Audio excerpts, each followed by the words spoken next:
Magandang umaga po sa lahat. Kumusta naman yung sayawan? Napasayaw ba ang lahat? Hindi ko alam na may sayawan. May dalawang hayop nagatalo. Isang kambing at isang tigre. Sabi nung kambing, alam mo, tigre, yung kulay ng dahon ng damo ay kulay blue. Sabi naman, tigre, paano mo nasabing blue? Ayan ay kulay green. Sabi nung kambing, hindi, blue yan. Sabi nung tigre ay, paano maging blue? Kitang-kita mo naman na yan ay kulay green. Berdeng-berde yan. Ay, hindi, blue talaga yan. So, nagbangayan yung dalawa. Sabi nung tigre, mabuti pa para matapos yung bangayan natin, idulog natin ito sa hari. So, dinulog nila sa hari na kung saan yung hari ay yung leon. Di nung pumunta sila sa hari, umating din sila doon sa leon. Sabi ng tigre, mahal na hari, ako'y may idudulog sa iyo sapagkat ang sabi ng kambing, ang kulay ng dahon ng damo ay kulay blue. Sabi ng kambing, totoo naman yun, mahal na hari, na ang kulay talaga ng dahon ng damo ay kulay blue. At mali itong sinasabi ng tigre na kulay green. Ang sabi ng leon, sige, para matapos na kayo, lilinawin ko nga. Sabi niya sa kambing, ikaw,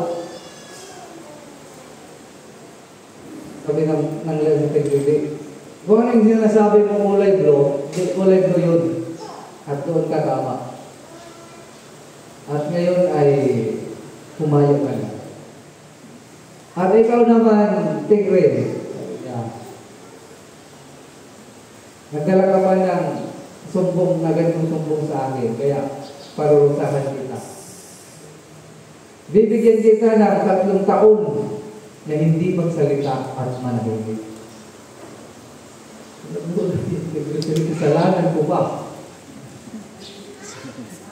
Di sabi niya, wag mo po mahal na hari, ilapat yung parusa, hindi po ba magtanong? Sabi naman ng leon ay, sige, sabihin mo kung ano yung nais mo. Sabi nung tigre, bakit mo ako pinasurusahan? Na alam mo naman na ang kulay ng damo ay kulay green. Bakit ako ngayon yung pinapalabas mo mali at pinapakita mo tama yung pamilya? Sabi nung leon, hindi kita pinarusahan dahil sa mayroong unfair, kundi pinarusahan kita dahil nakipagdebate ka at nakipagdiskusyon sa kambing. Na alam mo naman sa sarili mo na higit na mas malakas ka kaysa sa kambing, higit na mas matalino ka kaysa kambing, at higit na mas makapangyarihan ka kaysa kambing. Kaya dahil nakipagtalo ka sa kanya, mapaparusahan ka. Mga kapatid, sa ganitong sitwasyon, ano po, ngayon sa pagpapahayag ng ating Ebanghelyo, sa buhay natin, may mga away na hindi na dapat nating kapulan. May mga paninira na hindi na dapat natin pagsabihan. May mga kwento-kwento at mga sabi-sabi na hindi na dapat tayo mag-react. Kaya nga, sa pahayag ng ating Ebanghelyo, ba parang nakakapagtaka at parang napakahirap tanggapin yung sinasabi ng ating Ebanghelyo na ibigin ninyo ang inyong mga kaaway.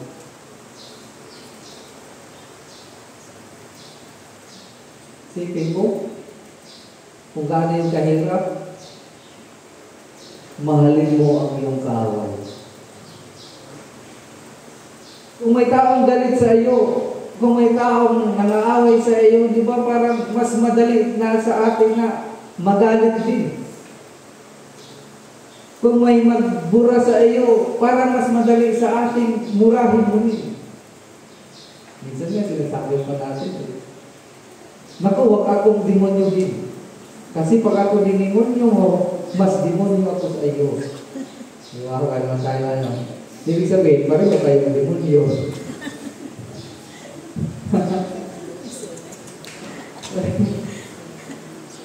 Sa mga taong nagpapakita ng galit at sama ng loob, mas ipapakita natin, sabi ng Diyos, yung pagmamahal. Baka kulang nga lang sa pagmamahal, kaya nagagalit. Sabi niya, kapag may sumambal sa iyong kabilang pisngi, iharap mo pa yung kabila mo para ipasampal. Bigla na masakit. Huwag kang gumanti.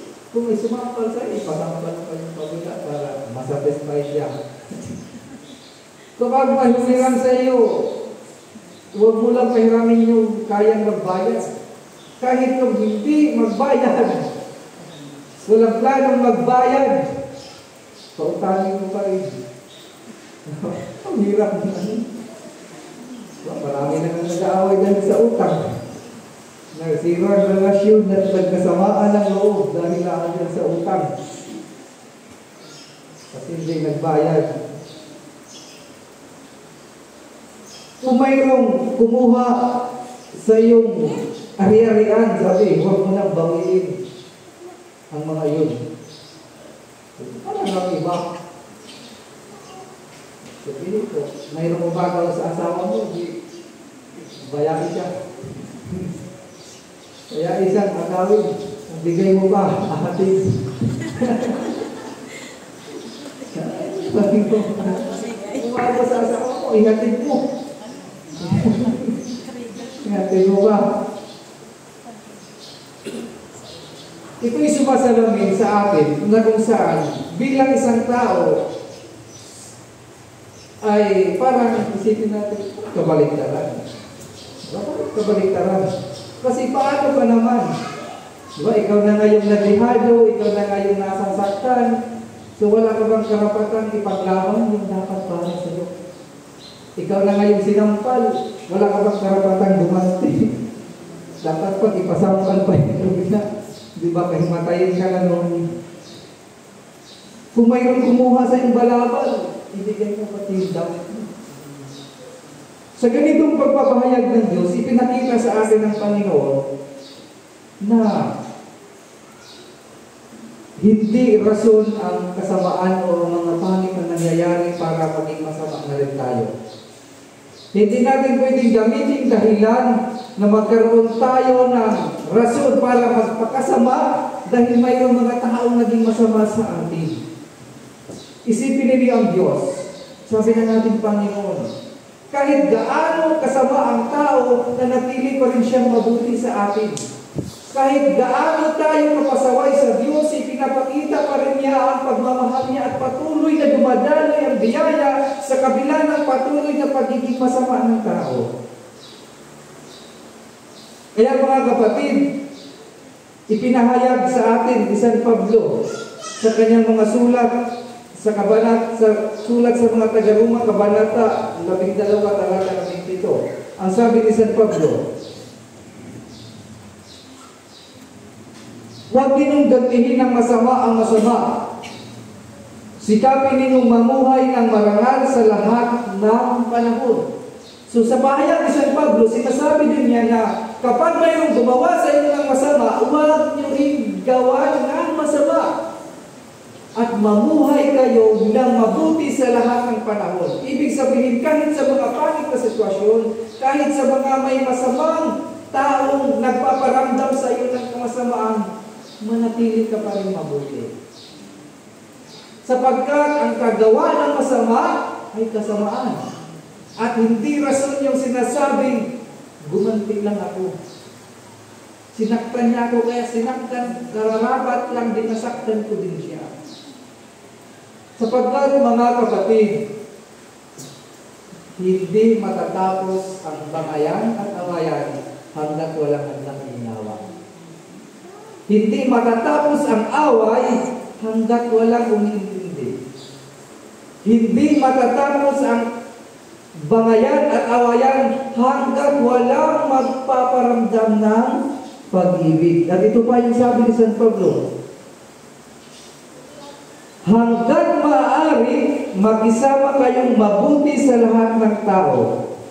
Mga minamahal, huwag kayong maghiganti. Ipaubaya ninyo iyon sa Diyos, sapagkat nasusulat, aking ang paghiganti, ako ang galanti, sabi ng Panginoon. Amen. Hindi ka pala dapat kumansin sa mga taong gumawa sa iyo ng masama. Sapagkat ang Diyos ang bahala sa mga tao na namumuhay sa kasalanan. Ang ating tungkulin ay patuloy na magpabatid at magpakita ng kabutihan. Kaya kapag may nangdemonyo sa inyo, huwag nyo rin demonyohin. Kasi pareho na tayong demonyo. Kaya maliwanag na sinasabi ni San Pablo na nasusulat sa banal na kasulatan, Diyos na ang bahala. Kaya ang turo ni Kristo, ang sabi niya, ipanalangin ninyo ang inyong mga kaaway. Amen. Ipagpasa Diyos ninyo ang inyong galit at sama ng loob. Huwag nyo naman sabihin, Lord, sana mamatay na yun. Sama-sama ng ugali nun, chismosa, wala nang ginawa sa akin, kundi, bantayan yung buhay ko, patayan na yun. Huwag naman gano'n. Sabi ng Kristo, ipanalangin ninyo ang mga taong umuusig sa inyo. Ipagdasal ninyo sila upang sa gayon kaawaan ng Diyos at ipurin ang kanyang puso matulog sa pag-ibig. Ito pa sabi ni San Pablo, kaya kung nagugutom ang inyong kaaway, pakainin mo. Kung nauhaw, painumin mo. Diba? Kung nagugutom pa inyong kaaway, pakainin mo. Kung nauhaw pa siya, painumin mo. Huwag nang lagyan ng hilo. Baka na may ahilo eh.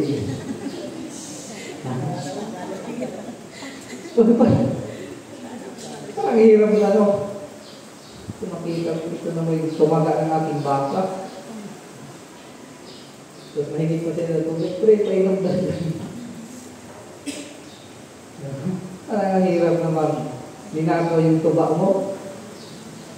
Tapos mahigit pa sa iyo ng pulutan.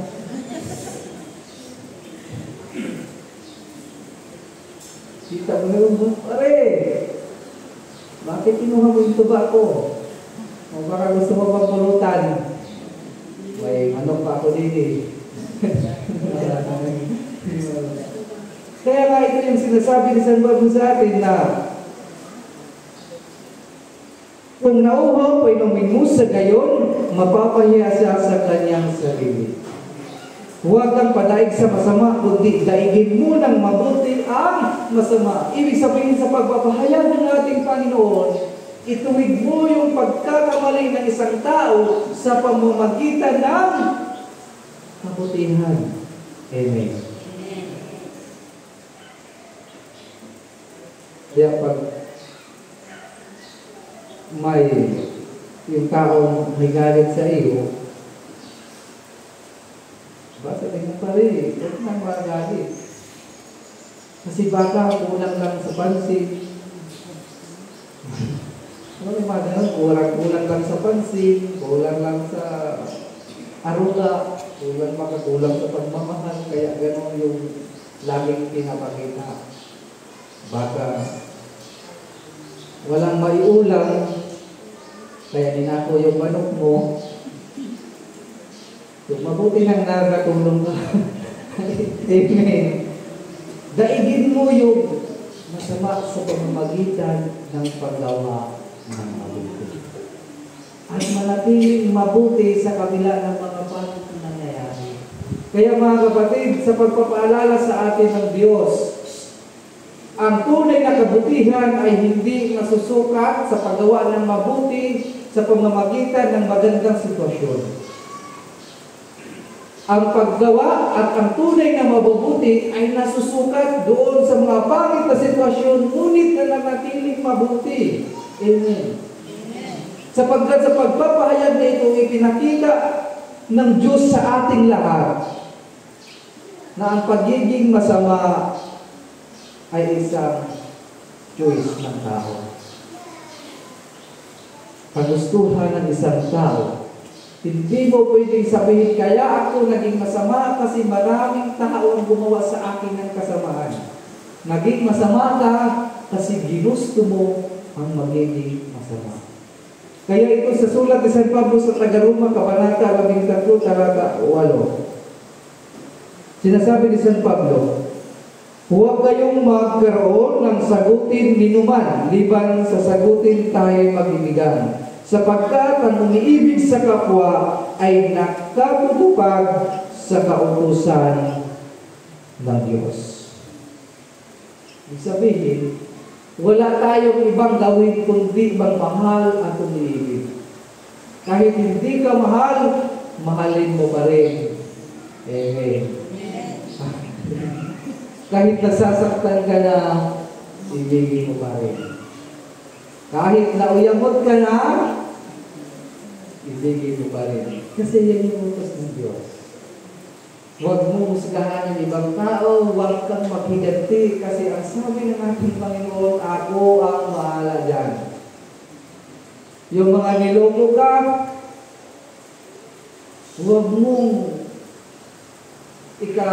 isabuhay yung kasamaan ng loob. Kasi ang sabi ng Diyos, ako ang bahala dyan. Huwag tayong mamuhay ng may sama ng loob, sapagkat sa bandang huli, kung sino yung may galit sa kanyang puso, siya ang talo. Sapagkat ang galit ay para itong kanser sa ating mga sarili, na inuunti-unti ang tao upang makagawa ng kasalanan. Sapagkat ang taong may galit sa kanyang puso at nananahan ang galit sa kanya, hindi siya makakagawa ng mabuti. Amen. Amen. Kaya pansinin niyo mga kapatid, ang mga taong may galit sa inyo, walang magandang sasabihin para sa inyo. Lahat ng taong may galit sa kanyang kapwa, laging masama ang sinasabi. Ang galit ay parang isang lason na ikaw mismo ang unti-unting uminom. Ang galit ay isang lason na unti-unting pumapatay sa iyong isip at puso. Ang galit ay isang sakit na unti-unti kang papatayin at itutulak sa kaparusahan. Amen. Kaya sa mga taong galit sa iyo, sa mga taong gumagawa sa iyo ng masama, huwag kang magpapahawa. Sapagkat kung ang ginagawa nila sa iyo ay ginagawa mo rin sa kanila, magiging katulad ka rin nila. Kung kinichismis ka, tapos ichichismis mo rin, parang na kayong chismosa. Kasi ganun lang din yun. Kaya nasabi ng ating Panginoon si Kristo, kung ayaw mong gawin sa iyo, huwag mong gawin sa iba. At kung ayaw mong maging katulad kanila, huwag mong gawin ang ginagawa nila.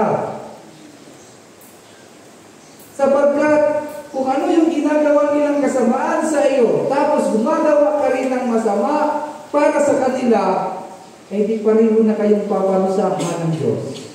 Kaya sa paalala ng Panginoon, huwag mong istresin ang iyong sarili, lalong-lalo na doon sa mga tao na hindi naman naging mabuti sa inyo.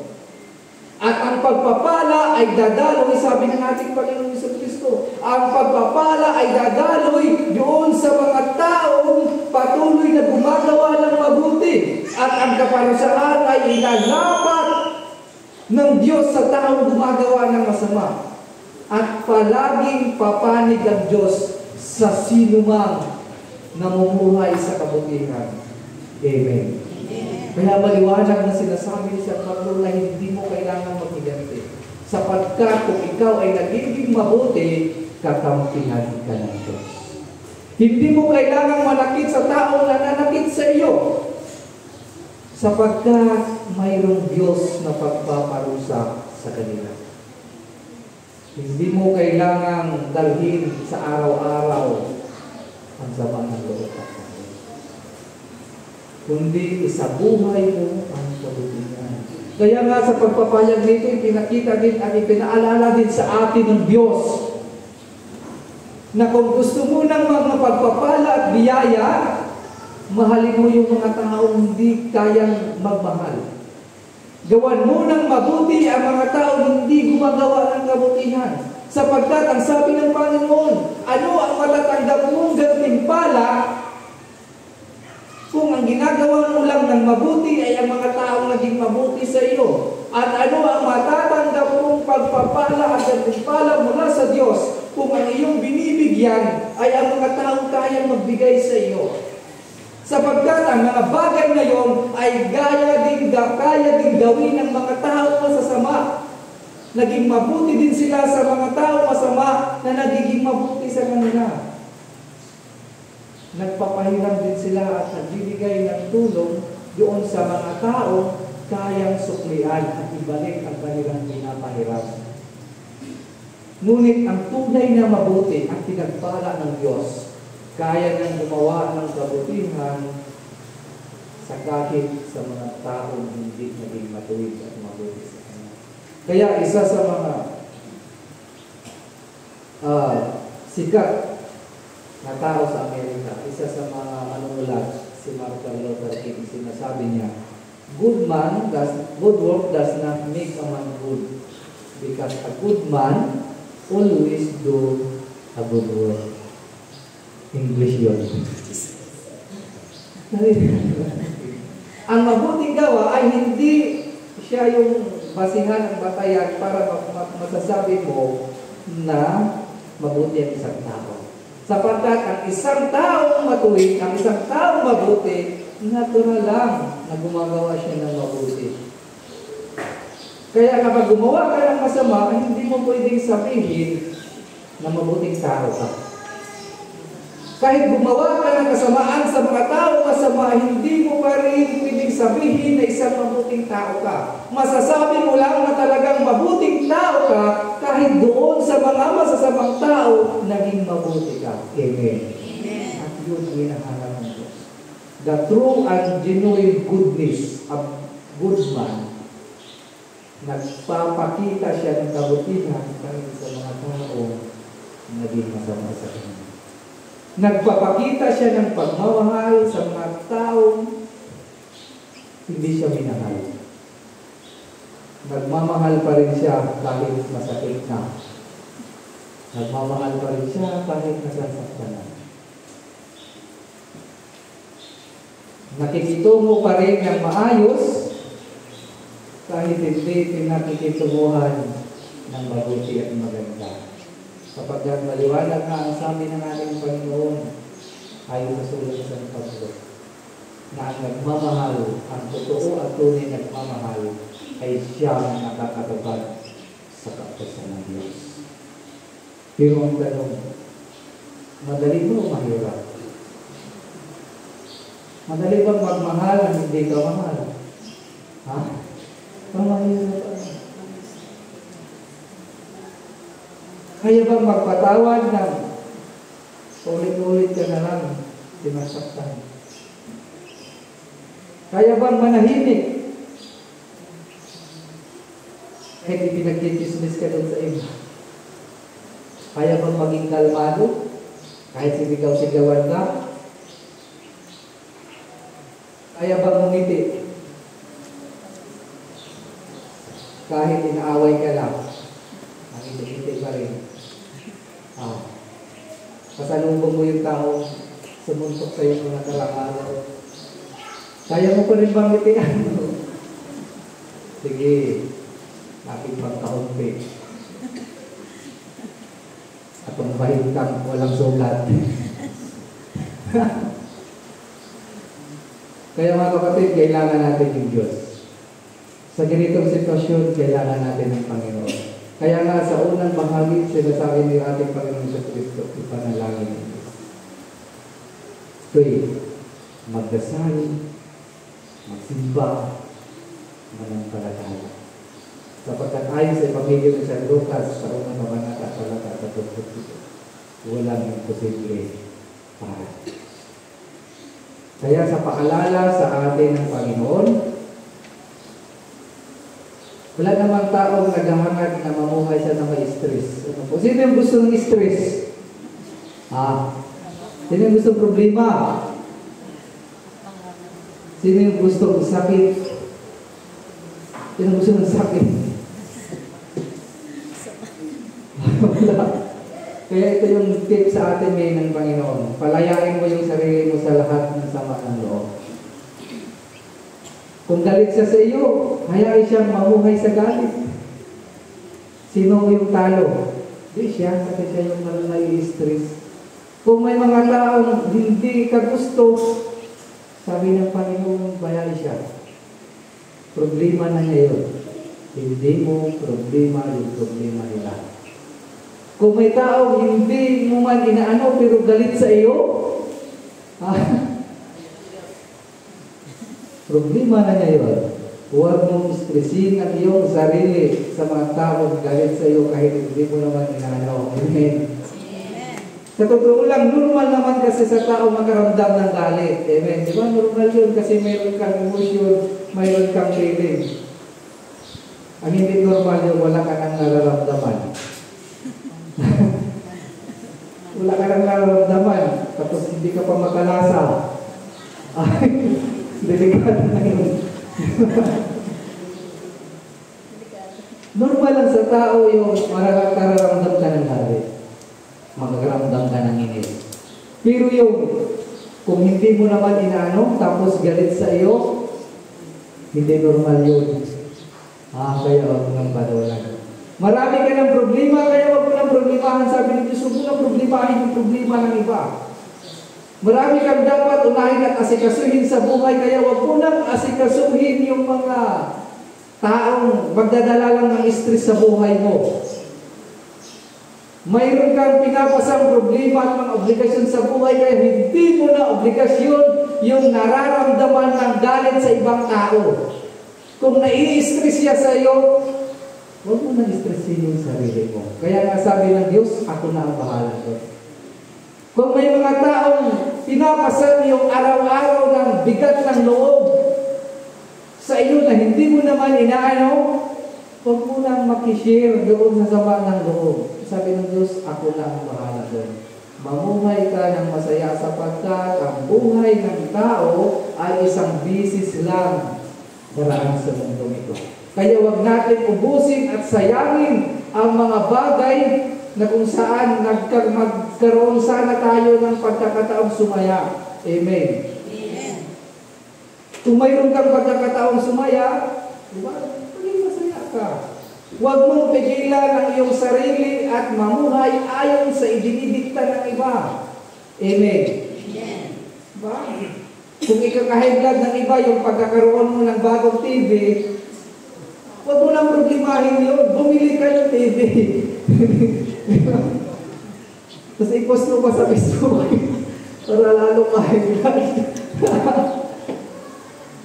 Kung ikakahiglag ng iba yung pagpapaganda mo ng bahay, pag nawa ka, kung sabi mo siya, ano mo mahiglag? Kung ikakasama ng loob, yung pagpapariban mo, isipin mo yun. What if kung ini-enjoy mo lang pala yung message ng Diyos? Amen.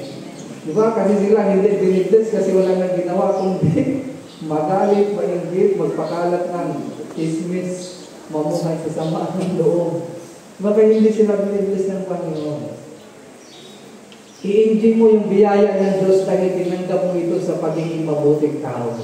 At higit sa lahat, sabi ng Panginoon, para mas makatulong ka, ipanalangin mo sila. Lord, sana ipuin mo po yung kanilang mga puso na palayain sila ng sama ng loob kasi nakikita ko kung pulubot na po yung kanilang loob sa kakasimano. Amen.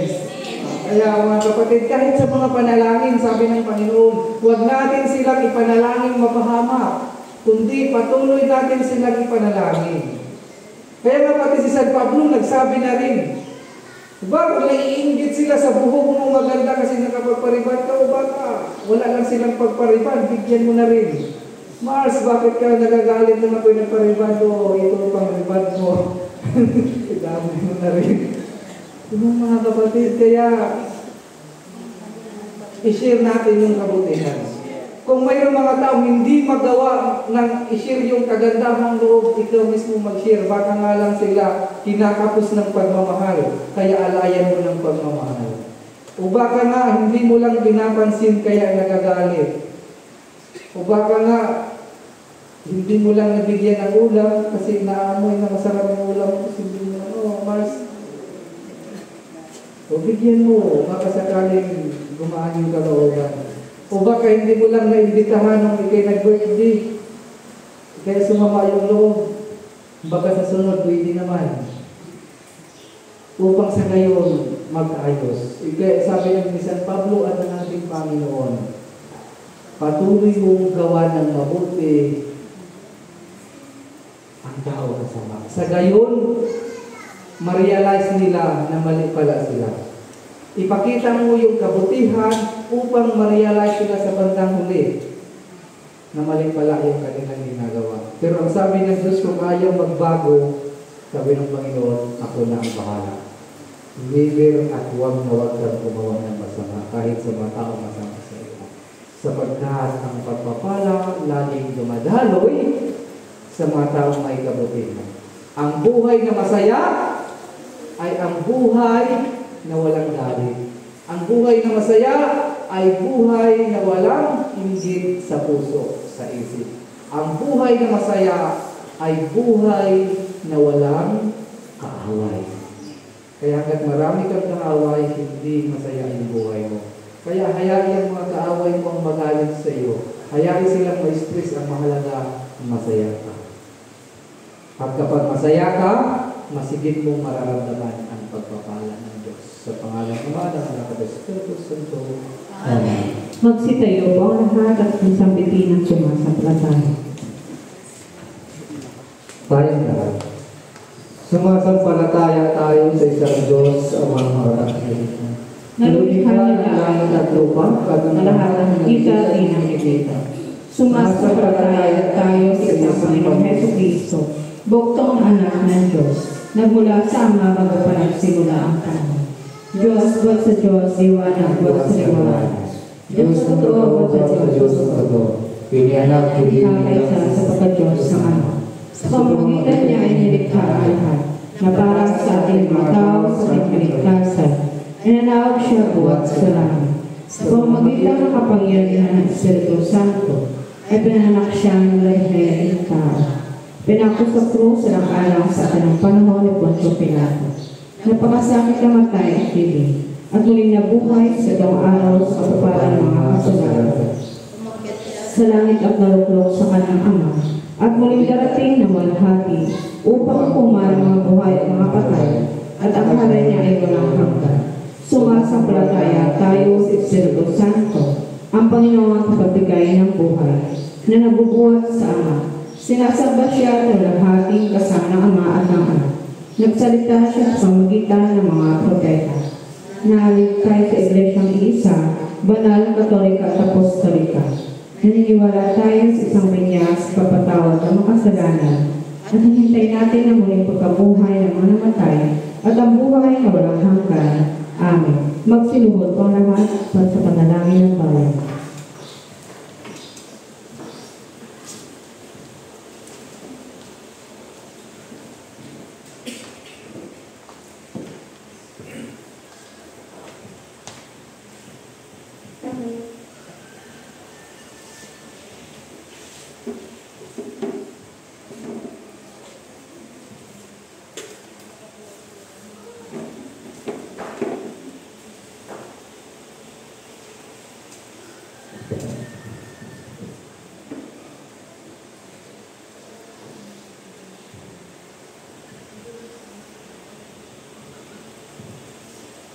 Bilang pagtugon sa mensahe ng salita ng Diyos, hilingin natin ang magtulong ng Panginoon upang tayo magmahal na tulad ng Kanyang itinuro sa atin. Sa bawat panalangin ng ating pong itutugon, Panginoon, turuan mo kami magmahal na tulad mo. Ulitin po natin. Panginoon, turuan mo kami magmahal na tulad mo. Para sa Obispo Maximo Joel Perlares at iba pang mga pinunong espiritual, nawa tuwina. Manalangin tayo. Panginoon, turuan mo kaming magmahal na tulad mo. Para sa lahat ng Kristiyanong tinatawagang magtaguyod ng kalihasnan ng buhay at pagmamahal, magpunyang ginawa silang magpahalaga sa buhay. Igala ang magtaguyod ito ng buong ingat sa kanilang sarili at sa kanilang kapwa. Manalangin tayo. Panginoon, turuan mo kaming magmahal na tulad mo. Para sa lahat ng mga biktima ng karahasan at kawalan ng katarungan, makahango nawa sila sa halimbawa ni Kristo at sa kapangyarihan ng biyaya ng Diyos ng lakas para magpatawad sa mga nang-aapi sa kanila. Manalangin tayo. Panginoon, turuan mo kaming magmahal na tulad mo. Para sa lahat ng magulong at mga nagtuturo, pagtibayin nawa ng kanilang handaang magpatawad ang ipinangangaral nilang pagmamahal, maging sa mga nagkasala sa kanila. Manalangin tayo. Panginoon, turuan mo kaming magmahal na tulad mo. Para sa lahat ng Pilipinong nagsisikap alang-alang sa kabubuti ng bayan, matutunawa silang tumanggi sa kasamaan at magpahalaga sa katapatan at pagmamahal sa kapwa. Manalangin tayo. Panginoon, turuan mo kaming magmahal na tulad mo. Upang ang pamay ng Kristiyano ay matutong tumanggap at umunawa sa mga naisin at pag-aalinlangan ng mga kabataang nakakaramdam ng panawagang makasama sa misyon ng Panginoong Jesucristo sa pagpapari o pagiging relihiyoso. Manalangin tayo. Panginoon, turuan mo kaming magmahal na tulad mo. Sa sangkatauhan, ipagkaloob mo ang iyong makalangit na biyaya, lalong-lalo na sa fourth Sunday Mass sponsor, sa magdiriwang ng diriwang ng kanilang kaarawan sa Benedicto de los Santos, John Alfred Pastrana, Connie Riazares, Michael Gale Medina, Marie Chris Pastrana, Heidi Farcotila, Pris Gian Oleyer, John Sander Garay, and Rita Riazares. At sa kongregasyong ito, digin at tanggapin naman nila ang iyong banal na salita nang may kababangan na upot masunuring puso at paglingkuran ka ng lahat ng nagkatapatan sa lahat ng araw ng kanilang buhay. Manalangin tayo. Panginoon, turuan mo kami magmahal na tulad mo. Inaalaala namin sa iyong harapan ang iyong mga lingkod na sila Mauro Frias, Emeteria Perlas, Narcisa Frias, at Perry Layas, na sa mga bilang buhay na sumasampalataya kay Kristo. Isinasamo namin ikaw at sa kanila ang patuloy na pagyabong sa pag-ibig at paglilingkod sa iyo. Manalangin tayo. Panginoon, turuan mo kaming magmahal na tulad mo. Sa katahimikan, idalangin natin ang ating mga pasariling kahilingan.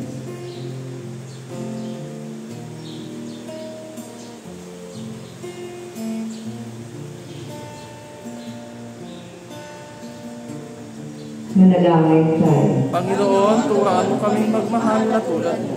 Panginoon ng hubag at pagpapatawad, tibayan nawa ng iyong pagpapala ang aming puso, upang mapatunayan namin sa aming pang-araw-araw na buhay ang pagmamahal na pinahayag namin sa Eukaristiyang ito. Isinasamo namin ito sa pamamagitan ng Jesucristo, ang iyong anak, na nagmamahal at taghari na walang hanggan. Amen. Amen. Magsitayo po ang lahat.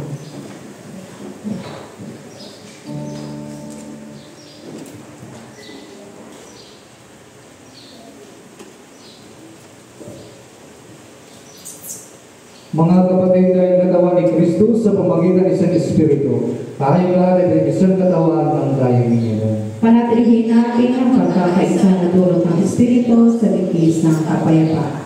Ang kapayapaan ng Panginoon ay lagi nawang sumainyo. At sumainyo rin. Magpadyan tayo ng kapayapaan sa isa't isa.